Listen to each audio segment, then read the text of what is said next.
In a world that never stops moving, where noise fills every corner and chaos rules every thought, few people pause to ask themselves the most important question of all. Who am I really? That's where the journey of thinking like a monk begins. Jay Shetty wasn't born in a monastery. He was a regular young man growing up in London, surrounded by the same distractions, expectations, and noise that we all face. Yet one day, everything changed. During college, Jay attended a talk by a monk who spoke not about success or fame, but about service, peace, and purpose. Those words hit him like lightning. While everyone around him chased material success, Jay felt drawn toward something deeper, something timeless. He left behind the life everyone expected of him and began living as a monk in India. There, in the silence of ancient ashrams, he learned lessons that would one day touch millions of lives. But Think Like a Monk isn't a book about religion. It's about perspective. It teaches us how to find peace in chaos, purpose in confusion, and self-awareness in a world obsessed with appearances. Jay discovered that the mind is like a monkey, restless, anxious, jumping from one thought to another. To think like a monk means to tame that monkey mind, to find stillness amid the storm, and to live intentionally rather than reactively. The first thing Jay learned from his monk teachers was about identity. From birth, we're told who we should be, by parents, teachers, friends, society, even social media. We chase careers not because they fulfill us, but because they impress others. We post pictures not because they mean something to us, but because we want validation from strangers. Jay calls this the noise of the world. To live like a monk, we must learn to quiet that noise. Imagine waking up one day and realizing that most of your thoughts, desires, and fears aren't truly yours.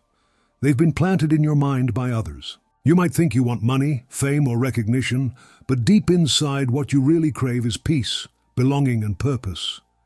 Monks understand this difference. They strip away external noise to uncover their true selves. Jay writes that there are three paths we can follow in life: the path of ignorance, the path of knowledge, and the path of service. The ignorant path chases pleasure without purpose. The path of knowledge seeks truth but keeps it for oneself. The path of service, however, shares truth to uplift others. That's where true fulfillment lies, not in what we gain, but in what we give. In the monastery, every day began at 4 a.m. The first sound was not of alarms, but of silence, a deep, sacred silence that connected the monks to something greater than themselves. They started their day with meditation and gratitude. Jay remembers sweeping the temple floor as a form of meditation, learning that even the simplest act can be sacred when done with mindfulness. Every monk was taught to observe their thoughts, to notice how often the mind drifts toward negativity, comparison, or judgment. The human mind, Jay says, is like a garden. If we plant weeds of jealousy, anger, and doubt, they will grow wild and choke our peace. But if we nurture seeds of gratitude, compassion, and patience, our mind blossoms into calm and clarity. Thinking like a monk means choosing your thoughts the same way a gardener chooses what to plant. Another profound lesson Jay learned was detachment. The modern world tells us to hold on, to possessions, to people, to labels. But monks practice letting go. Detachment doesn't mean not caring, it means caring deeply without clinging. Imagine holding a handful of sand. The tighter you grip, the more it slips away. True peace comes when you learn to hold life gently, appreciating everything, but not depending on anything. Detachment gives us freedom. It allows us to love without fear, to give without expecting, to act without craving reward. In the monastery, monks gave up luxuries not because they were bad, but because they were distractions. Every item they owned had a purpose, and everything they did was guided by intention. Jay realized that in modern life, minimalism isn't just about having fewer things. It's about having fewer attachments. He began to understand that happiness isn't found in abundance. It's found in alignment. When our values, thoughts, and actions align, peace naturally follows. Jay also talks about the concept of dharmic living. Dharma means purpose, not just what we do, but why we do it. Everyone has a unique purpose, something that makes their soul come alive. But most people never discover it because they're too busy imitating others. Thinking like a monk means turning inward, listening to the whispers of your soul instead of the shouts of the crowd.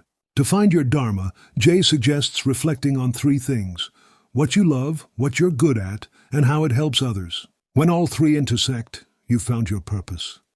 In one of his lessons, a senior monk told Jay, "You don't find your purpose by thinking about it. You find it by living in service." True purpose often hides behind acts of compassion. When we serve others selflessly, we discover who we really are. Monks believe that joy multiplies when shared. Jay began teaching meditation, guiding children, and serving in communities. Through those experiences, he realized that fulfillment comes not from taking, but from giving. Another powerful teaching in the book is about the mind's conditioning. Our thoughts shape our reality, but most of us live unconsciously, repeating the same mental patterns every day. Jay explains that we are not our thoughts. We are the observers of our thoughts. Once you understand that, you gain control. You can choose which thoughts to believe and which to let go. One of Jay's exercises is called Spot, Stop, Swap. First, spot a negative thought. Second, stop it by recognizing that it doesn't serve you. Third, swap it for a positive or neutral one. Over time, this rewires the brain toward peace and positivity. Thinking like a monk means mastering the mind rather than being mastered by it. The next principle Jay learned was gratitude, not as a habit but as a way of being. In the monastery, gratitude wasn't just about saying thank you. It was about feeling thankfulness for every breath, every sunrise, every challenge. Gratitude transforms suffering into growth and loss into learning. Jay writes that gratitude doesn't change what we see. It changes how we see it. Even pain becomes sacred when we see it as a teacher. Monks say, the problem is not the problem. The problem is our attitude toward the problem. Gratitude shifts that attitude. Jay tells a story about a monk who smiled even while cleaning dirty dishes in the cold. When asked why, he said, "Because I have dishes to wash and hands to wash them with." That's the essence of monk thinking, to see blessings where others see burdens. The more we practice gratitude, the less room we have for envy or anxiety. Another life-changing lesson from the monastery was about forgiveness. Monks believe that holding on to anger is like holding a burning coal. It burns you, not the other person. Jay learned that forgiveness isn't about approving someone's behavior. It's about freeing yourself from the weight of resentment. Thinking like a monk transforms the way we see ourselves and others. Instead of judging, we begin to understand. Instead of reacting, we start responding. Instead of chasing success, we attract peace. By the end of his monk life, Jay realized that the goal was not to escape the world, but to bring the monk mindset into the world. The ashram was training, but the real test was everyday life. Traffic jams, work stress, relationships, and responsibilities. The challenge was to stay calm in chaos, to keep clarity amid confusion. And that's what Think Like a Monk is all about, applying ancient wisdom to modern life. It's not about living in caves or wearing robes. It's about finding peace in your heart, no matter where you are. As Jay returned from the monastery into the modern world, he realized that true peace wasn't something you only experience in silence. It's something you create inside yourself, even when the world gets loud. He wanted to prove that monk wisdom could survive in the middle of city noise, deadlines, relationships, and heartbreaks. He noticed how people were constantly busy, but deeply unfulfilled. They had more technology, more options, more freedom, yet somehow less happiness. Everyone was searching for meaning, but they were looking in all the wrong places, in status, possessions, or validation. Jay realized that the solution wasn't out there, it was inside. The monk mindset isn't about escaping the world, it's about mastering your inner world. He began applying the teachings he learned to everyday life, and one of the first lessons was about the ego. In the monastery, monks see ego as one of the greatest barriers to peace. Ego is the false identity that makes us believe we are what we own, what we look like, or what people think about us. But who are we when all of that is stripped away? Ego says I need more, but the soul says I have enough. Ego wants to impress, but the soul wants to express. Thinking like a monk means learning to live from the soul, not the ego. Jay tells us that ego is like dust on a mirror. It blurs the reflection of who we truly are. When we wipe away that dust through humility, gratitude, and service, we begin to see ourselves clearly. The opposite of ego is not low self-esteem, it's humility. Humility is not thinking less of yourself, it's thinking of yourself less. Monks teach that when we serve others, we dissolve the ego naturally, because service shifts the focus from me to we. Jay began practicing this in daily life by helping others, not for praise, but for the quiet joy of contribution. He realized that every time he did something selflessly, peace expanded inside him. Another important aspect Jay shares is the power of intention. Most people act without awareness. They do things because others expect them to, not because it aligns with their heart. But monks are trained to ask why before every action. Why am I doing this? Is it for love or for attention? Is it for service or for status? The energy behind our actions determines the result. If our intention is pure, even a small act becomes meaningful. Jay writes that purpose grows when we align intention with action. Thinking like a monk means doing everything, from working to eating to speaking, with intention. For instance, when you work with the intention to serve, you feel fulfilled. When you speak with the intention to heal, your words carry power.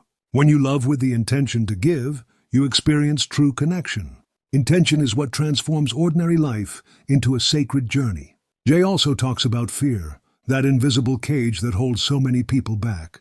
He explains that fear often disguises itself as logic. Our mind creates excuses to avoid discomfort. But monks learn to face fear by observing it, not feeding it. Jay remembers meditating in dark caves where he could hear his heartbeat echo. Fear would rise, but instead of fighting it, he would breathe through it. He learned that fear fades when you face it without judgment. Thinking like a monk means recognizing that courage is not the absence of fear, but the decision that something else, like purpose, matters more than fear. Jay reminds us that the mind exaggerates danger and underestimates strength. Most of the things we fear never happen. Fear exists mostly in imagination, not in reality. When we replace fear with faith, possibilities open up. In his book, Jay introduces the idea of negativity detox, cleansing our mental space just like we cleanse our physical one. He realized that most people consume mental junk every day: toxic news, gossip, comparison on social media, and self-criticism.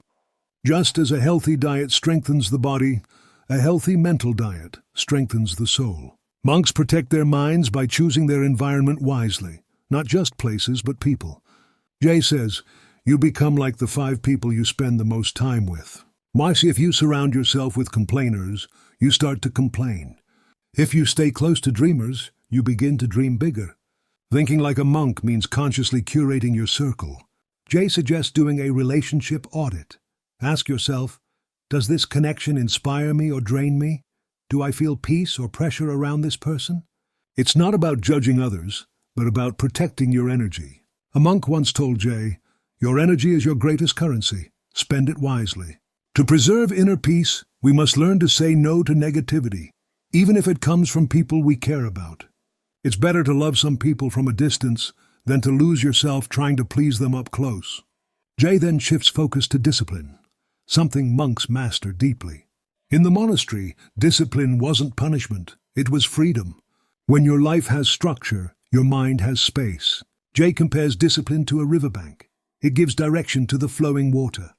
Without boundaries, even powerful energy becomes chaos. Modern life glorifies flexibility, but without discipline, dreams remain wishes. Monks wake up early, meditate, and serve daily not because they have to, but because it builds strength and clarity. Jay says, discipline creates freedom the same way training creates strength.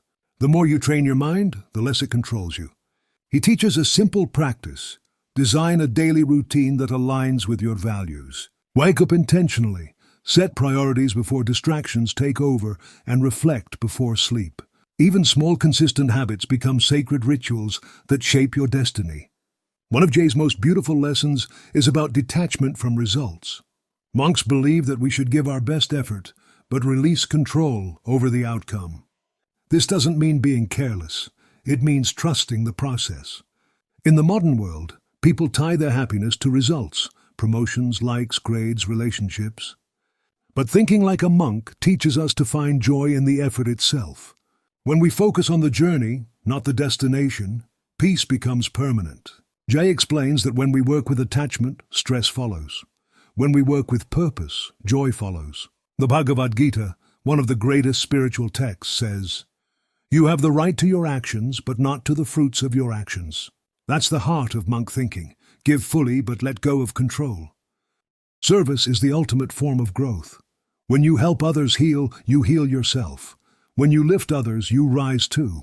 Monks dedicate their lives to serving because it keeps their egos small and their heart open.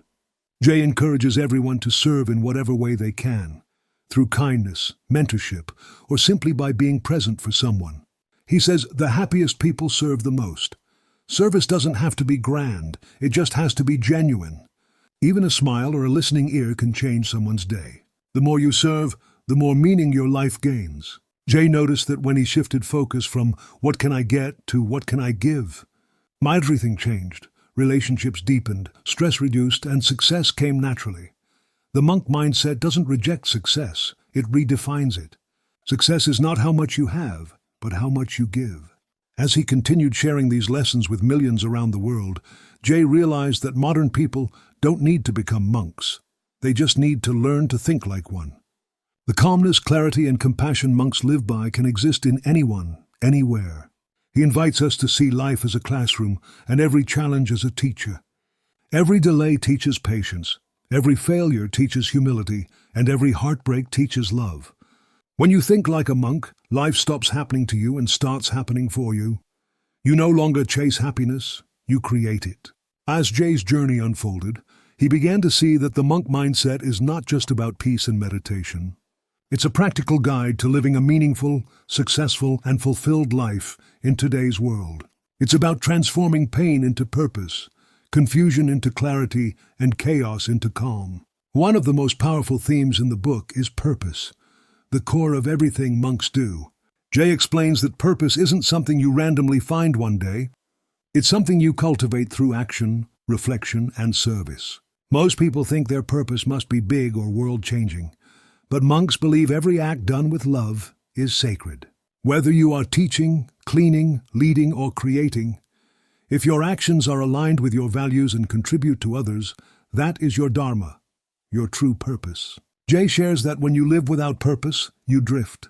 When you live with purpose, you direct your life like a compass, always pointing toward meaning. He recalls his days in the ashram when monks would dedicate every action to service. Even sweeping the floor was done with full focus, gratitude, and love. That attitude turned ordinary tasks into extraordinary experiences. Thinking like a monk means you stop asking, "What do I get from this?" and start asking, "How does this help others?" That shift changes everything. Another deep teaching Jay reveals is about relationships, how we can bring monk-like wisdom into love, family, and friendships. He writes that love is not about possession, it's about appreciation.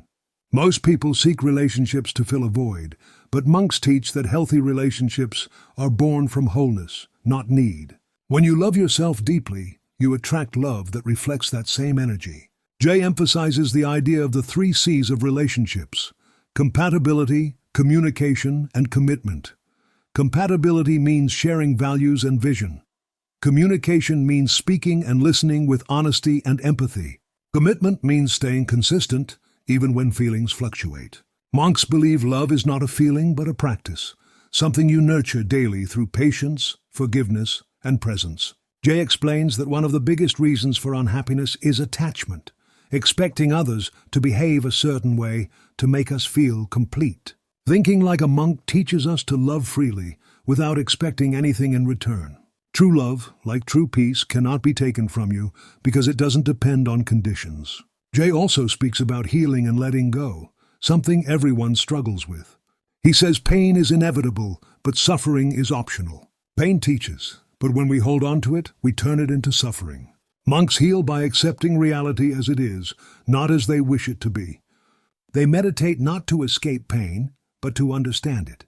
Jay shares how monks would sit in silence for hours, reflecting on painful memories until the emotion lost its power over them. They didn't suppress emotions, they transformed them. Jay invites us to do the same, face the pain, learn from it, and release it. Holding on to anger or guilt is like carrying stones in your backpack.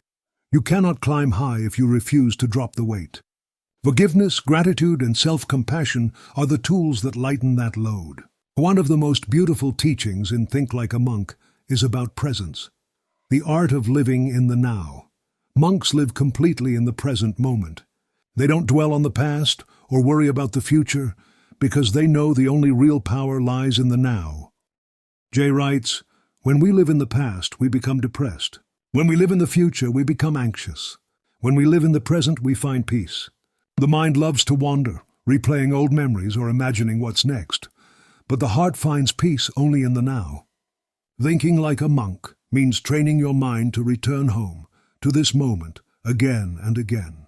Jay shares practical ways to cultivate presence. Start your day without your phone, take mindful breaths before meals, and fully listen when someone speaks instead of preparing your response. Every small act of mindfulness builds inner strength. When you become present, time slows down, clarity sharpens, and even ordinary moments feel sacred. Another essential aspect Jay talks about is self-discipline and self-awareness. Monks know that before you can master the world, you must master yourself. Self-awareness is the mirror that reveals who you really are, your strengths, your weaknesses, your triggers, and your desires. Without awareness, you live unconsciously, reacting instead of responding. Jay encourages us to spend time in solitude, not loneliness, but silence where we can hear our inner voice. He calls this monk time, a few minutes daily to disconnect from the world and reconnect with yourself. During this time, reflect on 3 questions. Who am I? What do I want? How can I serve? These questions realign your mind toward authenticity. The more you practice this, the more peaceful and purposeful you become. Jay also dives into routine and environment. He says your environment either fuels your growth or feeds your distractions. Monks build environments that support stillness, uncluttered spaces, inspiring surroundings, calming sounds. Jay realized that you don't need to live in a monastery to have peace. You just need to create your own inner and outer sanctuary. Remove clutter from your space, limit unnecessary noise, and fill your environment with things that remind you of your purpose. Books, quotes, or even silence. He emphasizes that your morning routine shapes your mindset for the day.